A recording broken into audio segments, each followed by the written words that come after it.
What's going on, everybody?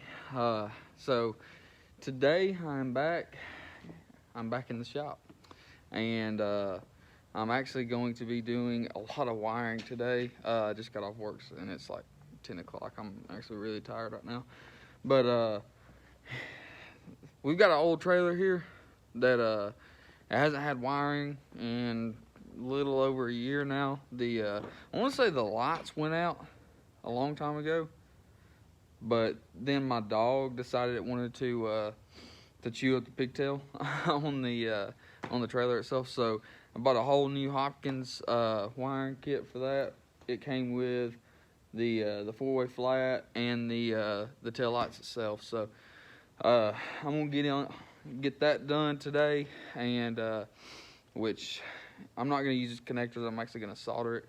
But then on my truck, what me and my dad was talking about is the fact that my truck acts perfectly fine in reverse, but as soon as you put it in drive, and honestly it does it in neutral too, it starts acting funny. So we think that there's something up with the wiring on my truck, because there was a spot from the on the wires from the TCM that I don't know exactly what happened to it. My guess is, since there was some sunflower seeds and stuff like that in the actual fuse box, I'm guessing that a squirrel or a rat or something got into the truck itself. Maybe the truck sat for a while, and a squirrel or rabbit, rat. I don't know why I said rabbit, but something ate up the wires, and somebody fixed it. They just put butt connectors on it. I've already went through and resoldered those, and it's been worse since I resoldered it. I don't know if I doubt I did anything wrong. That was the first time I soldered anything, but I mean, soldering is easy. It's not hard. If you're scared to try it because you think it's hard, try it. It's literally so easy. But anyways, so I bought a whole new wiring harness for it from I think it's Lincoln Diesel, if I'm not mistaken. Let me see.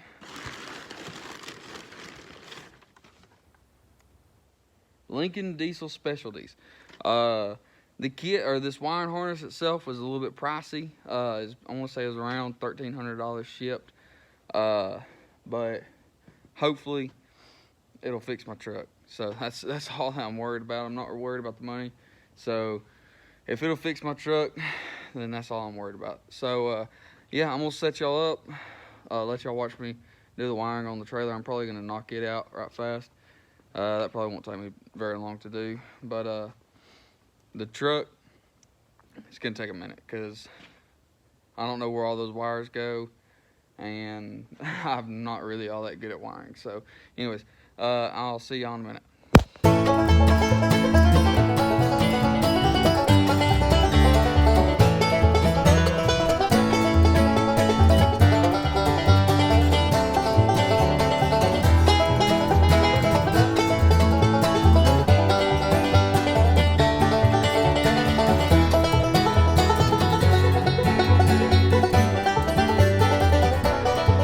Alright, so just going to give you a quick little update on the wiring. So all I did was remove the old existing wiring, which actually, it was definitely time to do it, because the wiring that runs the length of the trailer was already out of it. It was literally hanging on by just being in the hole. I don't even know how it's still holding on. But so all I've done so far was I took this wire, this metal wire right here. Y'all saw me roll that out.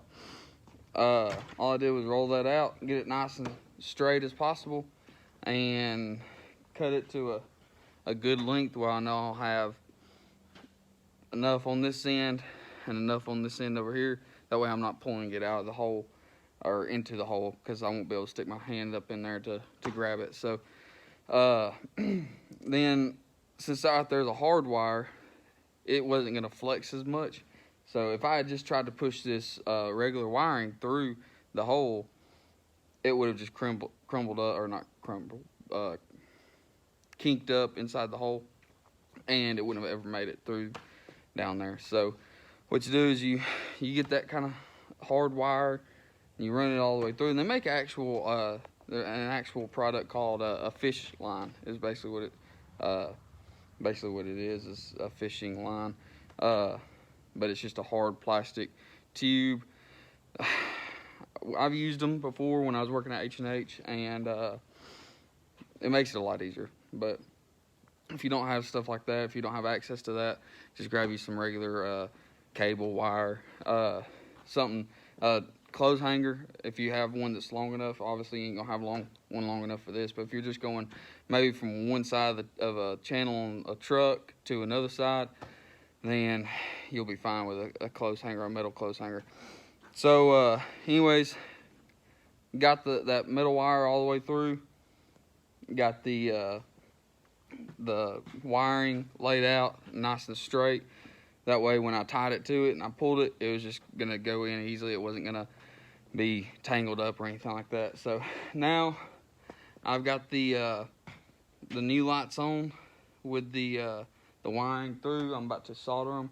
Just waiting on my soldering iron to heat up. So sadly, I'm kind of OCD. I don't know if y'all know that or not, but on these, when you solder stuff, you need to do like a little heat shrink. I didn't think about this before I did this, but I've only got red heat shrink right now, so that's gonna kind of stick out. It's gonna bother me, but it'll be all right. So after I solder those wires together, then I'm gonna come up here to my pigtail, my 4 flat right here, and you see this one wire, this one white wire. It doesn't have anything connected to it. This right here is just gonna be your ground. So all I'm gonna do is cut this little insulation sleeve back a little bit, and this kit actually gives you everything. You don't have to solder, but they give you these little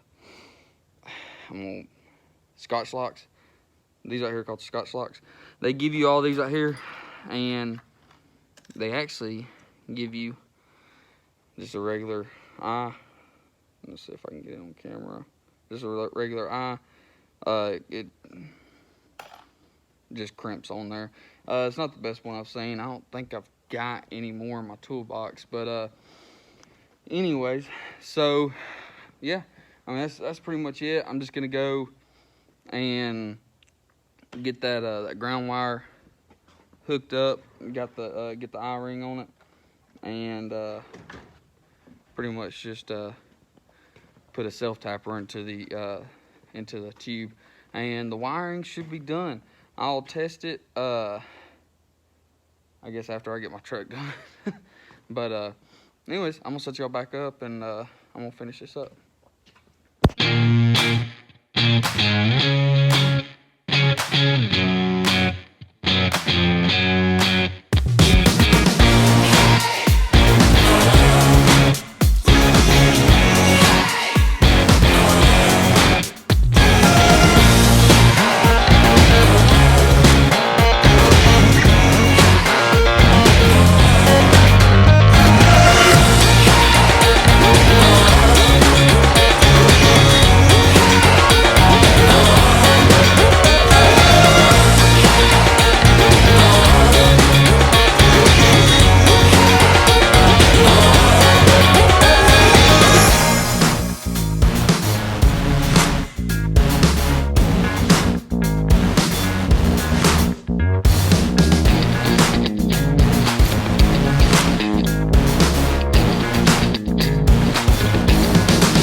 So trailer's pretty much done. Only thing I gotta do is find where I want to put that the self tapper on the ground wire. But other than that, I'm not gonna put that on the video just because it's pretty self-explanatory. So now I'm gonna get started on the truck. I don't even know what time it is. But it's getting pretty late. Might be an all-nighter, boys. Oh, golly, that pinched my hand. So anyways, so here's what we got going on here. So I've already got the fuse box undone. So the wiring harness goes from my TCM all the way down. You can kind of see it's bare right here. Let me see, there might be a point where you can actually see where I soldered it. You got one random yellow wire right here that, so I don't know if somebody ran a jumper. I'm gonna have to trace that down and see where it goes. But it's running into something. Yeah, you can't really see it from up here. Whenever I take this this fender well liner out right here, I'll try to see if I can show it to you. But yeah, so you got the TCM that comes down here, and it kind of joins in with the wires that are connected to the ECM, and they come up here into this wire right here, and they all go up into the fuse box. But they also wire off and go into these two connectors right here, and then from there I have no earthly idea where they go. So I'm gonna have to definitely pay attention to what I'm doing, take videos, pictures, all kinds of different stuff, just to make sure that I'm doing this correct. But if I follow the wiring harness and just connect or disconnect and connect as I go, then it shouldn't be that bad. It's just getting to everything is probably going to be the difficult part. Yeah, I'm gonna set y'all up on the tripod. I'm gonna see if I can set y'all up where y'all can actually see. I know you ain't gonna be able to see the TCM and the ECM and stuff like that, but everything, like, I think the wiring harness actually goes back into the like towards the transmission up under the truck. But anyways, yeah, I'm gonna try to set y'all up so y'all can somewhat see what I'm doing. This right here is the wiring harness. Looks like a pretty nice little wiring harness. Actually, they use decent looking wire loom, all decent little connectors, or at least I think they look decent. They might not be, I don't know. We'll have to figure out as we go. But anyways, I'm gonna set y'all up and get to working on this.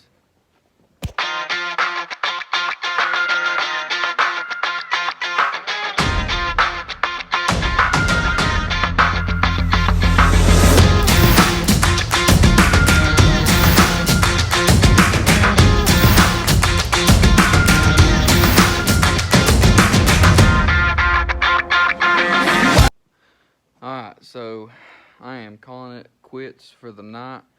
It is almost 1 a.m. so I'm gonna go home, get some sleep, come back and work on it in the morning. But pretty much, I'm not halfway done, but I'm pretty close to being halfway done. I've got my TCM, ECM wired up. I'm working on my fuse box. I wanted really to do it last, but I think I really need to get all these right here, all these loose connectors right here out of the way. This wire right here goes over to your mass airflow sensor and your EGR and everything like that.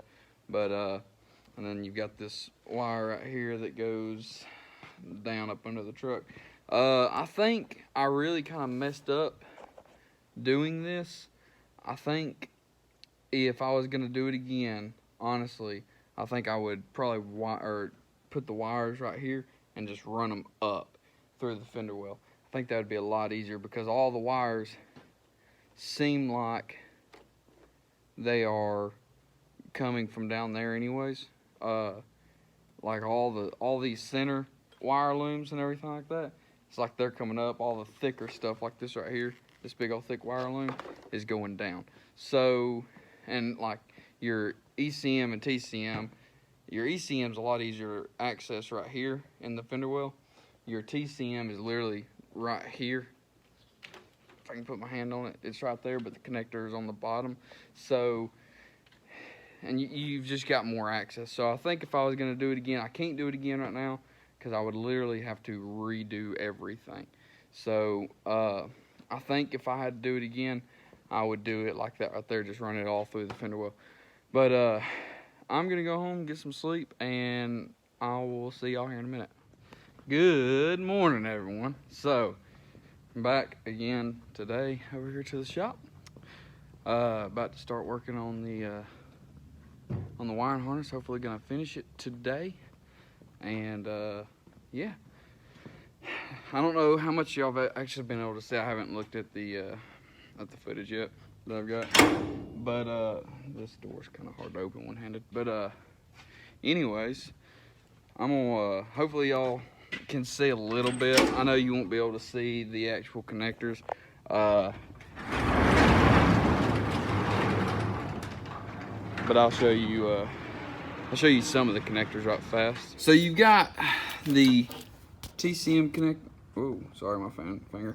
You got the TCM connector, which is right there. Down in here, you've got the two ECM connectors. You got these two connectors. Damn, that's something. Bitch tried to get me.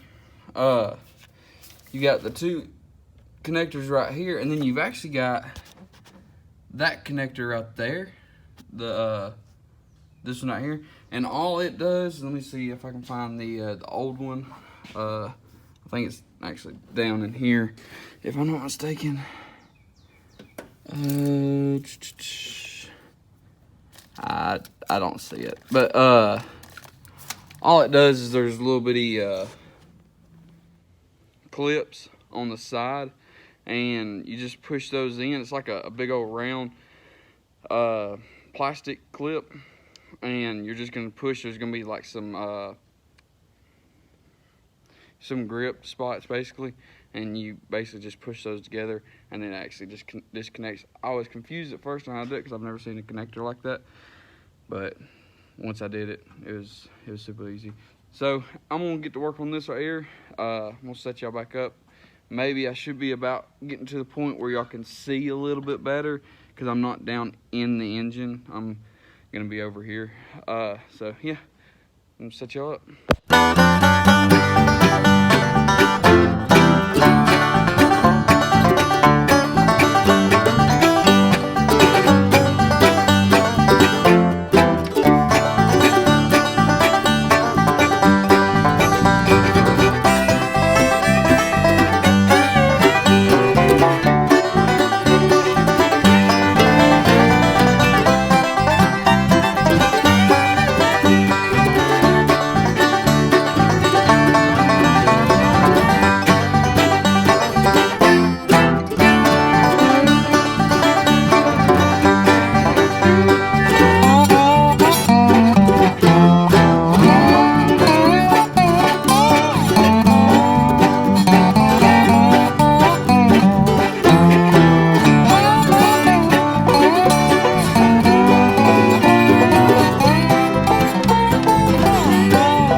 Alright guys, so the rest of the wiring, I've went ahead and finished it off camera, because I can't get a camera up under not up under this truck. If I lifted it, then, or if I had a lift in here, then yeah, it'd be a lot easier. But it's pretty simple, just following the wires.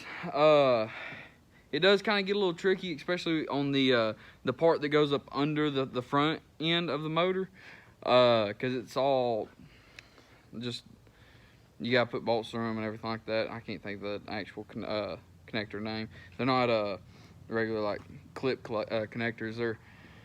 They're tying connectors basically. But yeah, so it's done. I'm about to crank it up and maybe take it for a drive, see if it fixed anything. Hopefully it fixed.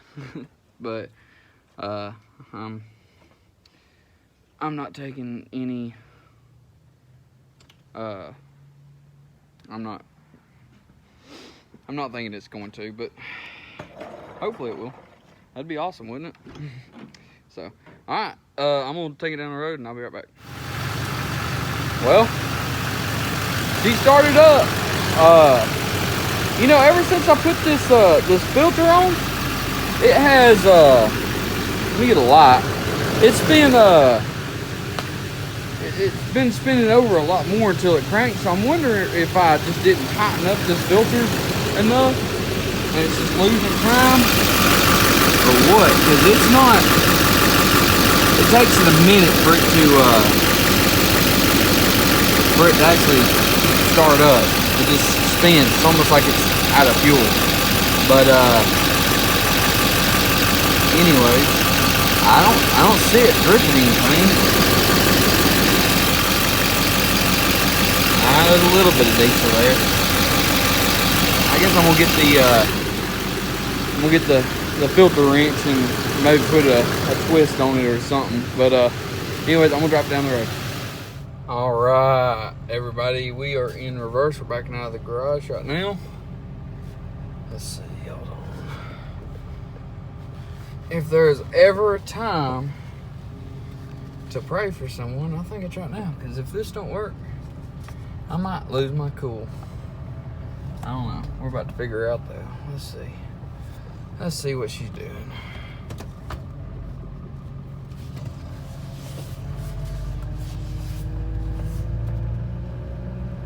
Oh my goodness. I think it might have worked because,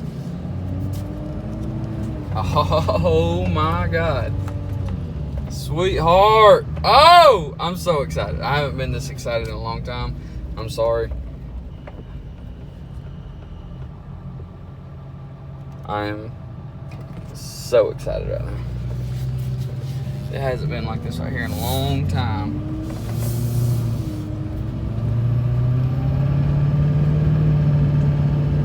Oh yes, sweetheart. Sorry, I'm getting a little lovey-dovey on her right now. This is awesome. Well, it definitely looks like I have officially fixed my truck. I couldn't be more excited. I mean, this truck has been in the shop ever since I've had it, which has been about 6 months now, maybe. So it didn't do that. It didn't act messed up or anything like that when I test drove it. So obviously I bought it, but wow, it was like almost, I don't know exactly what happened. It was almost like the guy that I bought it from fixed it just long enough for it to work till I got home. Because it was like, I want to say a week after I got it home, it started doing that shit. So it's been a couple different mechanics. They couldn't figure it out, and I've worked on it a little bit. Obviously, y'all know.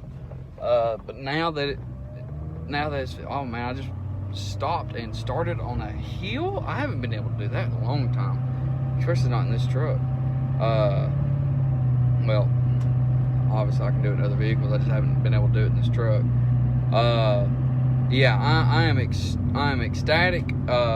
So now it's time to start saving up, and well, first I gotta save up and buy this house. My mama passed away a couple months ago, so I am trying to buy her old house, but after that it is time to start doing some stuff. I'm gonna do HSP EGR Delete, HSP track bars on it, all color matched candy red is the color that they call it.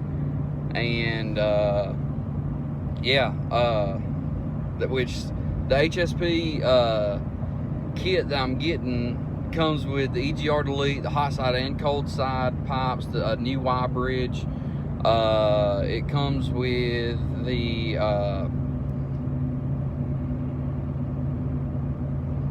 cold air intake. Sorry, I went blank there for a minute. Cold air intake, and then I've got a from HSP the radiator overflow reservoir. I've got it done, or on the list too to buy. It's gonna be color matched as well. So yeah, I'm gonna start saving up for that stuff because it's gonna be a pretty penny. Who knows? I might end up getting crazy enough with this build to do twin turbos eventually. So But now that it's fixed, I can finally start to do that kind of stuff, and we can figure out which route I want to go with it. So yeah, I'm gonna do some more videos. I know I haven't done the lift pump install yet, but that was just simply because I didn't think it was gonna fix it, and obviously it wouldn't have. We would have still had the same issue. So with that being said, I'm gonna end this video, and I'm gonna start doing the I might do the lift pump tomorrow, the AirDog lift pump tomorrow. So y'all stay tuned. We'll get some more videos pumping out here soon, and like, subscribe, and we'll see you next time.